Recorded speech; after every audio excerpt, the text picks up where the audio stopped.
In this video, I sit down with Mota of the Mining Stacker YouTube channel here on YouTube. And he is an at-home miner who completely changed up his mining strategy after the Ethereum merge. And he's actually running a really profitable at-home mining farm now. So I'm gonna ask him all about his new mining strategy, all after a quick word from our sponsor. JingleMining.com is an online ASIC miner store where you can get miners from brands like 𝗙𝗚𝗚𝗏, GoldShell, Bitmain, and 𝗧-𝗦𝗏. In fact, JingleMining is the largest authorized dealer of all 𝗧-𝗦𝗏 products and provide the best price available. This includes for the new and super efficient 𝗧-𝗦𝗏 X16Q, which is now available for pre-order. This ET-hash and ETC hash miner is incredibly powerful and power efficient, coming in at 1,845 megahash at only 630 watts.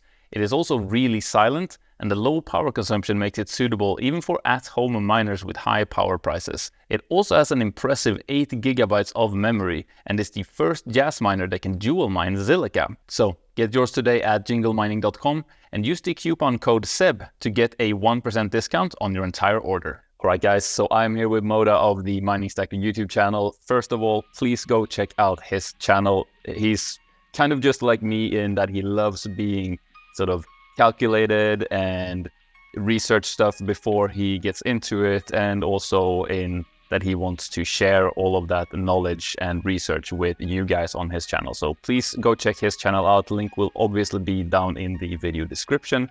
But Mota, thank you so much for coming on my channel and chatting with me here. Hey, thanks for having me, bro. Love it.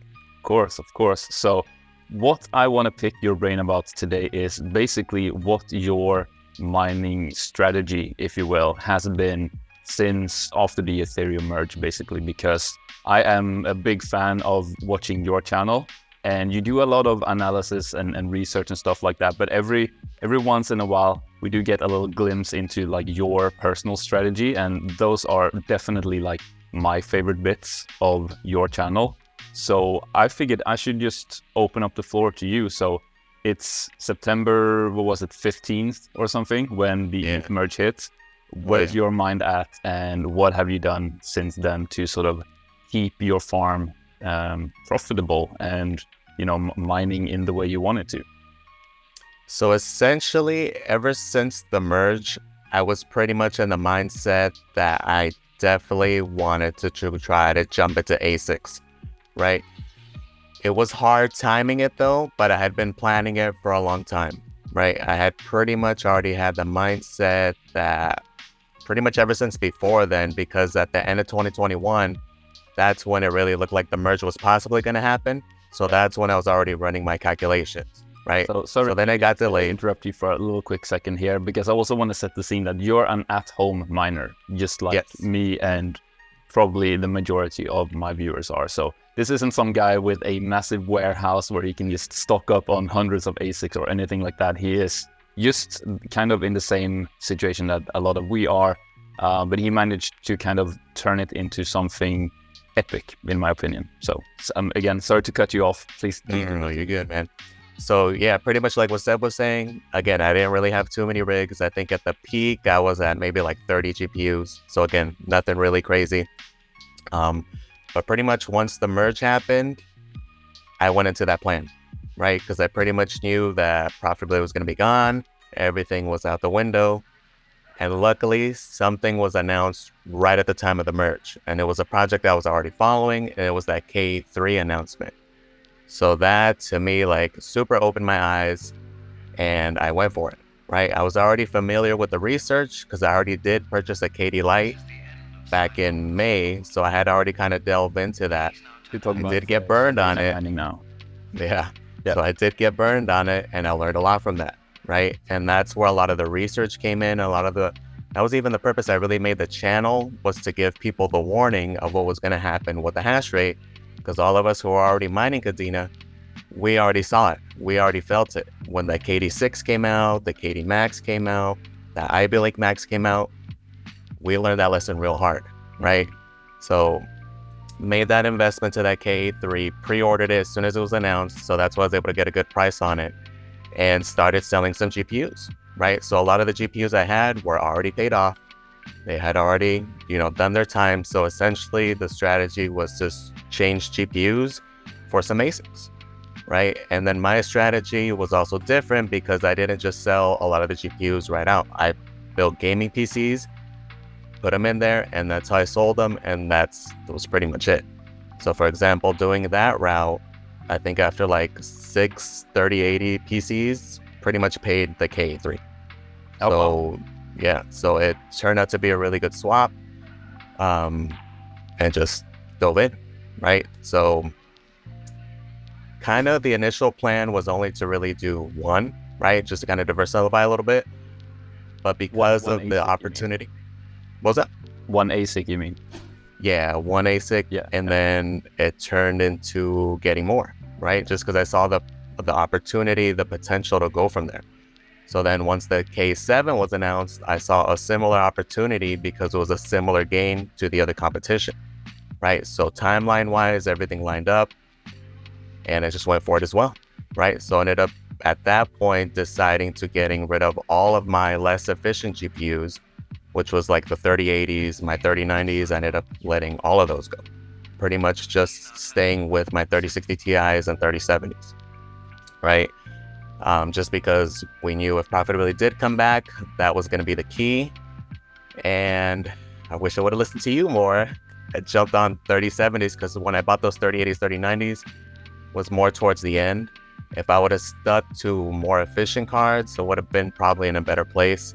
But Yeah. the learning lesson Look, there. I had to learn that lesson too. I was like 2 whole rigs into 1660 Supers before I realized, no, actually probably 3070s is the way to go. So yeah, you know, it's a rite of passage. Plus, kind of times were a little bit different then. You couldn't just really buy whatever GPU you wanted. It was a little bit still like, no, you take what you can get. Mm-hmm. Yeah, no, for sure. And even then, like my strategy with getting a lot of the GPUs was very different from everybody else. Like the majority of my GPUs were from gaming PCs. It was buying pre-builds. Oh. So I got in. I wish I would have made content back then because it was an interesting strategy that super, super paid off. Because for example, a lot of the rigs I was buying like Dell configurations that you can kind of make, essentially getting the best GPU I can get with the crappiest processor to lower the price. And I was getting the systems with like a 3060 Ti for like $650, $700. Oh, selling the desktop for $300 and then getting the 3060 Ti for like $400. Yeah, and at that time, 3060 Ti's could reach prices of like $1,000 on eBay. Yeah, because this was early 2021. Yeah. So at that point, they were already crazy expensive. Wow. So I saw the opportunity and just freaking had a crazy account with Dell. Yeah.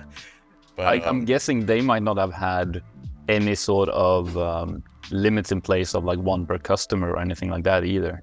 Correct. So at the time, because nobody was really doing that, I think I got like 16 between 3060 Ti's and 3070s. Wow. Yeah, because I think the drawback that threw a lot of people off, even as time went on, is that they were getting delayed a lot. So initially when you would order it, the time window was like 4 months out or something. Luckily, everything was super ahead though. And I think I got everything within like 3 to 4 weeks. Oh, excellent. So, yeah.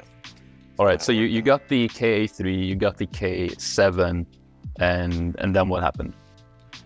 So everything got delayed, right? So initially these things were supposed to come out like the end of December, somewhere around that time. And then they got delayed. And then they got delayed again. So I didn't get my K3 until like March, right? Which sucked. I was pretty annoyed. I was like, man, it's going to be all that time. And because you were kind of in the very first batch too, weren't you? Yes, I ordered it pretty much right after the announcement.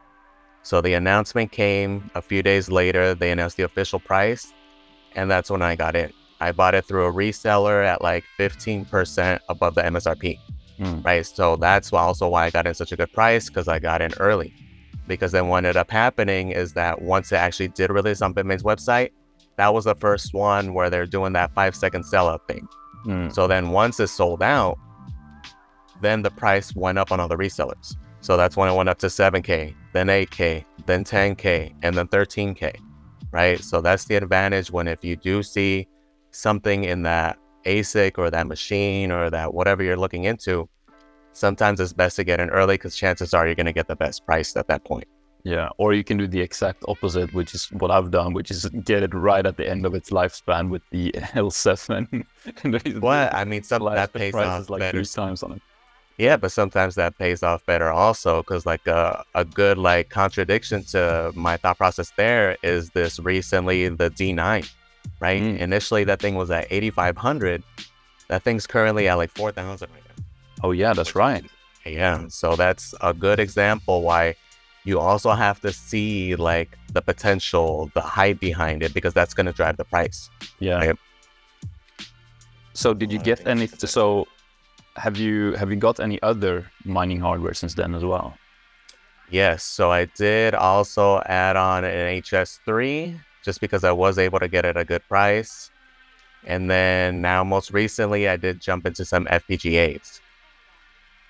So those have been interesting because that's not something that was on my radar. It was just kind of, I saw the potential there and I was like, you know what, let me try it.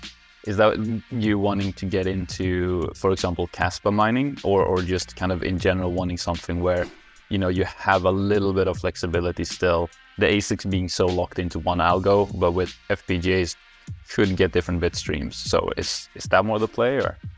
The play was more beyond 𝗓𝗪, and again, that was the roll of the dice, and that's what I kind of mentioned in my videos, that the initial play is going to be 𝗓𝗪, but the real play are all these other profitable GPU mineable coins that are core intensive that are eventually going to go FPGA and then ASIC. Right now is a pretty unique time where we have so many coins that are profitable and that are promising and that are 100% going to go that route. Yeah, so we already seen it actually, and it worked out perfectly with like the M2 with Radiant. Radiant is officially on FPGAs. Yeah, that's right. So talking about the 𝗏𝗏𝗏 M2, yeah. Correct, yeah. So the 𝗏𝗏𝗏 M2 currently, and then even that Osprey look like that's gonna be next. Yeah, because we're probably looking at FPGA support for, just like you said, Radiant, that's already here on the M2. And then when you got Ironfish probably gonna go FPGA, Alephium probably gonna go FPGA. What do you reckon other like projects like 𝗓𝗪 going FPGA? The other big one, yeah, is gonna be 𝗓𝗪. Theirs is kind of weird though, because it seems like they're gonna do a partnership with a certain company. They're gonna have to fork that algo. So it's it's in their white paper also, so that's why it's a little bit confusing. They haven't really given a lot of info on it, other than they do want to go ASICs, right? So we'll see how that comes there. So I'm not putting too much weight on that guy. A little bit of shame all these new promising projects all like go for algorithms that are kind of catered towards ASIC. Like you'd think one of them would go like, I don't know, something ASIC resistant, just something for us GPU miners, you know? Yeah, no, I would think, because there's going to be a lot of hash on the table, right? Exactly. And it's a very easy way to immediately get a really decentralized network. Yeah, and have a good community. Like that's the reason also that a lot of these GPU mineable coins are doing so well, because you create that community. Exactly. People mine the tokens, they get the tokens, and they're more likely to participate in the network. Yeah, 100%. All right, so you got your K3, HS3, K7, and your 𝗏𝗏𝗏𝗏 M2. They're all kind of, altcoin miners specifically catered towards kind of smaller cap coins. Is that what your strategy is, or have you looked into? Because my strategy has been a little bit almost the opposite, in that I have been going for or eyeing up the ASICs for the bigger cap coins, right? Like the E9 Pro, the Jasminer X16Q, the L7 for mining, Ethereum Classic, Dogecoin, Litecoin, those types of coins. Because I'm thinking like bigger market cap coins, generally like more emission to go around among all the miners. It's a safer bet. But do you think safe might be less profitable, or what's the reasoning behind your strategy there? My main thing was just the timing of it and how big of a jump. It's not necessarily just because they were altcoins, but it's just a significant upgrade comparing it to the previous generation. Like comparing the KD Max to the KA3. It was such a monumental jump that I felt confident that by getting that guy, I should be able to have a solid year and a half of being able to mine on it without a whole lot of competition. Same with the K7. So I saw the same opportunity there, and that was what mainly got me in there. Because initially, realistically, the goal was BTC, right? I was super fixated on the XP, essentially. I was just kind of waiting for the prices to go down. But when I saw this opportunity and saw how big of a jump, because I mean, let me give you my mindset. I already had a KD Lite.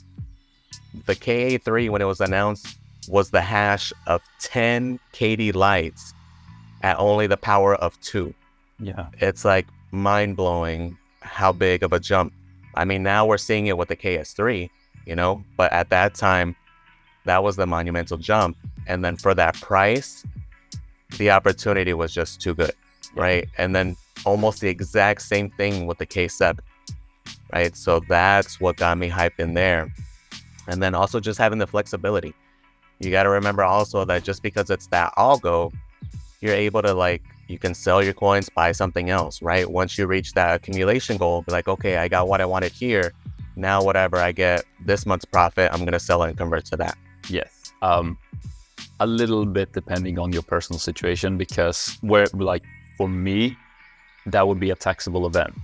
So if I were to just swap my mined tokens for a different token without actually selling, I would still be hit by quite a big tax bill at the end of the year, which is why I love stuff like unMineable, and why I have been a little bit also targeting miners that work on unMineable, that like algorithms that unMineable support, just because I still do want to build that kind of diverse portfolio of crypto without having to actually swap myself and have to pay loads in tax because of that. But yeah, absolutely, as you say, it's probably different over here than it is over stateside. It's actually the same thing exactly here. That is something you have to factor in. Yeah, every time you sell, it's going to be that. Yeah. Oh, interesting. But the one benefit, so that's one thing that I do kind of regret, was going into that. If the E9 Pro would have been announced before the HS3, that would have been the go-to.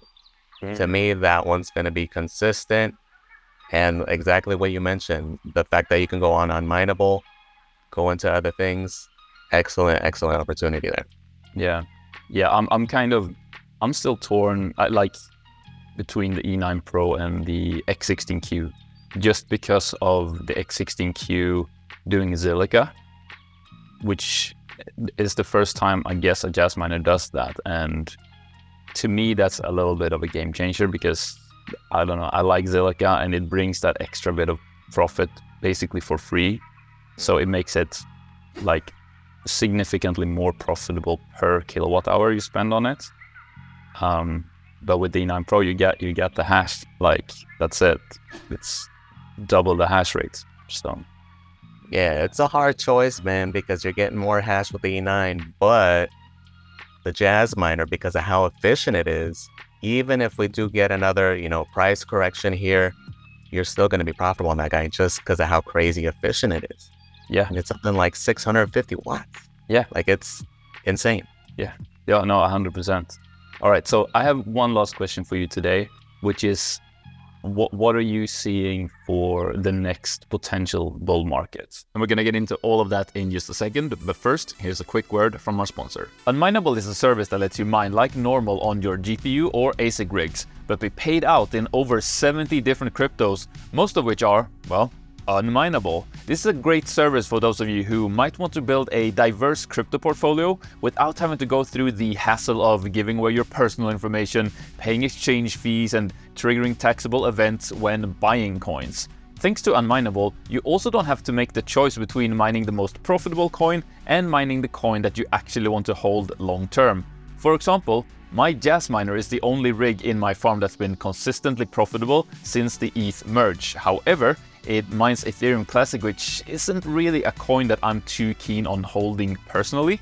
But with unMineable, I can keep that same level of mining profitability, but be paid in different coins I actually do want to hold, like maybe Dogecoin or Flux or Bitcoin.